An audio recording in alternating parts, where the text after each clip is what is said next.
មនុស្សយើងសំណាងបំផុតនៅពេលដែលមានញាតិដែលមានចិត្តហើយមានមិត្តដែលចេះសង្គ្រោះគ្នាអ្នកណាក៏ដោយឲ្យតែគេសាងល្អជាមួយយើងគេជាញាតិរបស់យើងទាំងអស់អ្នកខ្លះនៅវិលវល់ជាមួយអារឿងញាតិហើយនឹងមិត្តនឹងគឺអត់លះតែម្ដងអ្នកខ្លះគាត់នៅប្រកាន់ច្រើនមែនតើគាត់នៅនិយាយថាគ្មាននរណាល្អជាងសាច់ឈាមយើងទេកុំឲ្យតម្លៃអ្នកដតីនឹងខ្ពស់ពេកអ្នកខ្លះក៏គាត់និយាយថាសាច់ឈាមខ្លួនឯងពេលខ្លះពឹងពាក់មិនបានទេទៅបានអ្នកដតីគឺគេចិត្តល្អជាងសាច់ឈាមបកើទៀតក៏មានដែរ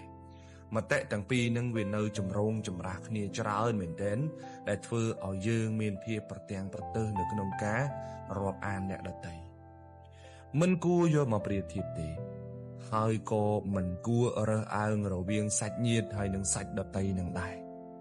មនុស្សល្អពិតប្រាកដមិនសម្គាល់ថាជាមនុស្សដែលជាប់សាច់ឈាម